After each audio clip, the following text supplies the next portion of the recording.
శ్రీమాత్రే నమః.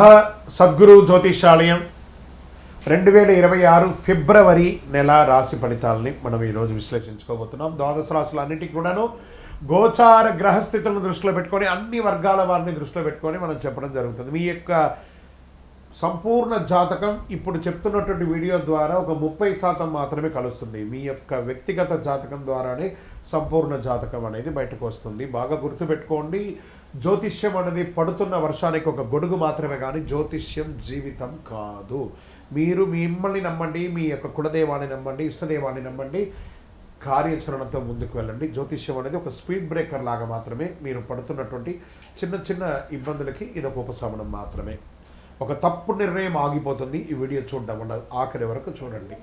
మిథున రాశి మిత్రులారా, ఫిబ్రవరి 2026 మీకు శుభాశుభ ఫలితాలు ఎలా ఉన్నాయి అనుకంటే, మీ మాటే మీ బలం, మీ మాటే మీ బలహీనత, రెండు కూడా కొంచెం. అందుకని ఏం చేయాలి? నోరు అదుపులో ఉంచుకోవాలి. మిథున రాశి వారి గారికి నమస్కారం. ఇది సాధారణ రాశి ఫలితం కంటే ఒక మెట్టు ఎక్కువ అని కూడా చెప్పచ్చు. స్త్రీ పురుషులు ఇరువురికి కూడా మనం చెప్తున్నాం. ఇది ఏ మాట ఆపుకోవాలో, ఏ మాట చెప్పాలో, ఎక్కడ నోరు తెరిస్తే లాభమో, ఎక్కడ మౌనం పాటిస్తే మంచిదో ఈ వీడియో పూర్తిగా చూడండి, మీకు అర్థమవుతుంది. గురు భగవానుడు 1, శని 10, రాహు 9, కేతు 3, బుధుడు మిథున రాశి అధిపతి. అన్ని రకాలుగా దీని అర్థం ఏంటి? మీ మాటకు శక్తి ఉంది, కానీ అదే మాటకు సమస్య కూడా వచ్చే అవకాశాలు ఎక్కువ ఉన్నాయి. కాబట్టి జాగ్రత్త, మాట పొదుపులో ఉంచుకోండి. ఇది ఒకటి మంచిది. తక్కువ మాట విజయాన్ని సాధిస్తుంది. ఉద్యోగస్తుల పనిభారం పెరుగుతుంది. సీనియర్ విశ్లేషణ ఉంటుంది మీ మీద.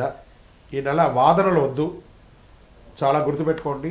కొంతమందికి మీ ఉద్యోగాలు కూడా పోయే అవకాశాలు ఉంటాయి మీ యొక్క తొందరపాటు నిర్ణయంతో. జాగ్రత్తగా ఉండాలి. పనితో సమాధానం ఇవ్వాలి, కానీ మాటలతో సమాధానం ఇవ్వకూడదు. ఈ నెల మాట తక్కువ, పనితో ఎక్కువ చెప్పచ్చు. నూతన ఉద్యోగం ఇంటర్వ్యూలు వస్తాయి. ఓవర్ కాన్ఫిడెన్స్ వల్ల ఛాన్స్ పోయే అవకాశాలు కూడా ఉన్నాయి. అదనపు వివరణ వద్దు, జస్ట్ వాళ్ళు ఏం అడుగుతున్నారో అది చెప్పండి చాలు.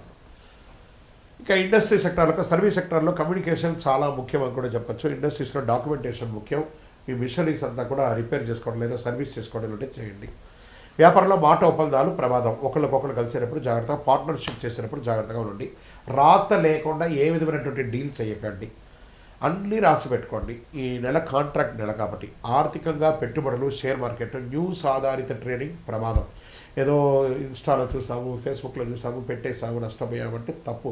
బాగా రీసెర్చ్ చేసి చేయండి, ఎందుకంటే మార్కెట్ చాలా వాల్టెట్గా ఉంది. విదేశాల్లో జరుగుతున్నటువంటి కరెన్సీ దీనివల్ల చాలా వాల్టెట్గా ఉంది మార్కెట్, కాబట్టి చాలా జాగ్రత్తగా ఉండండి. లాంగ్ టర్మ్ ప్లాన్ చేసుకోండి, కానీ షార్ట్ టర్మ్ ఇంట్రాడే ఫ్యూచర్స్ అంతా అసలు ఫ్యూచర్స్ జోలికే వెళ్ళకండి, నష్టపోతారు. ఎవరైనా ఫ్యూచర్స్లో గెలిచాలని చెప్పాలంటే అన్నీ అబద్ధం. కాబట్టి లాంగ్ టర్మ్ ఇన్వెస్ట్ చేయండి, మెటల్ మీద ఇన్వెస్ట్ చేయండి. ఏదైనా డబ్బు దూరం అవుతుంది, లేకపోతే వాళ్ళ షార్ట్ టర్మ్లో చేయడం ఇలా ఇవన్నీ జాగ్రత్తగా చూసుకోవాలి. మరి రెగ్యులర్ వ్యాపారం చేస్తున్న వాళ్ళకి కస్టమర్స్ ఫ్లో మిశ్రమంగా ఉంటుంది. కొంచెం మన కస్టమర్స్కి కొత్తదనం ఏమైనా చెప్పండి, అన్నీ కలిసి వస్తుంది. విదేశీ చదువు, విదేశీ ఉద్యోగం చేసేవారికి, అక్కడ ఉద్యోగంలో చాలా ప్రెషర్ అందుతున్నటువంటి వారికి జూలై తర్వాత మీకు ఉపశమనం ఉంటుందని చెప్పచ్చు. ఈ వీసా కోసం ప్రయత్నం చేసే వాళ్ళందరూ కూడా ఈ నెల కొంచెం మిశ్రమైనటువంటి ఫలితాలు వచ్చే అవకాశాలు ఉన్నాయి. తర్వాత వ్యవసాయదారులకి మధ్యవర్తుల మాట నమ్మద్దు, మార్కెట్ ధరలో ప్రభావం ఉంటుంది. కాబట్టి మీరు పరిశీలన చేసి డిస్కస్ చేసి అమ్మండి. ఇక రియల్ ఎస్టేట్ అంటే బ్రోకర్ మాటలు ఆకర్షణీయంగా ఉంటాయి, కానీ చిన్న ఆకర్షణలో ప్రమాదం కూడా ఉంటాయి. జాగ్రత్త. డాక్యుమెంటేషన్ చదవకుండా సైన్ చేయవద్దు. మొత్తం ఈ యొక్క మార్కెట్ చేసే వాళ్ళందరూ కూడా కొంచెం తక్కువగా చెప్పి అమ్మడానికి ప్రయత్నం చేయండి. మీరు బాగుంటారు, వాళ్ళు కూడా బాగుంటారు. ఇక కోర్టు కేసు లీగల్ వచ్చేటప్పటికి లాయర్ మాట వినండి, మీరు మాట్లాడకండి. జడ్జి ముందర అతిగా మాట్లాడితే మీ కేసు సీరియస్ అయ్యే అవకాశాలు ఉన్నాయి. వాదనలు పెరుగుతాయి, మాటల వల్ల కేసులు బలపడే అవకాశాలు ఉన్నాయి. ఇక ప్రేమలో అపార్థాలు పెరిగే అవకాశాలు ఉన్నాయి. పిల్లలతో మాట్లాడే విధానం ముఖ్యం.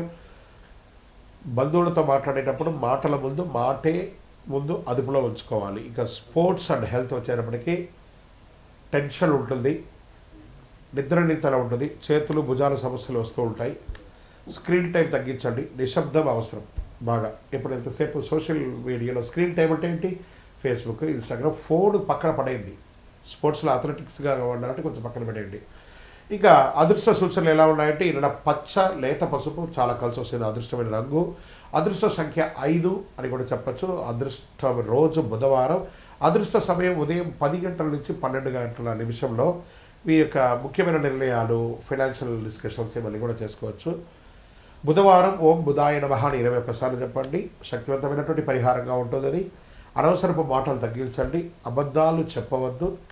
ఇదే ప్రధానమైనటువంటి పరిహారం. మీ వయస్సు ఎంత ఉందో అన్ని సంఖ్యతో కూడినటువంటి నువ్వుల నూనె దీపాన్ని మీ ఇంటి ఇలవేలుపు దగ్గర కానీ లేదా మీ ఇష్టదేవుల దగ్గర కానీ వెలిగించండి. ఇక్కడ మీ యొక్క వ్యక్తిగత జాతకం కోసం మీ పేరు, date of birth, time of birth, place of birth మా నెంబర్కి వాట్సప్ చేయండి. మా అడ్మిన్స్ మీకు రిప్లై ఇస్తారు. విజయవస్తు. ఎవరు చెప్పినా చివరి నిజం ఒకటి చెప్తున్నాను, ఇది గుర్తుంచుకోండి. ఫిబ్రవరి మిథున రాశికి అదృష్టం మాటల్లో లేదు, మౌనంలో ఉంది.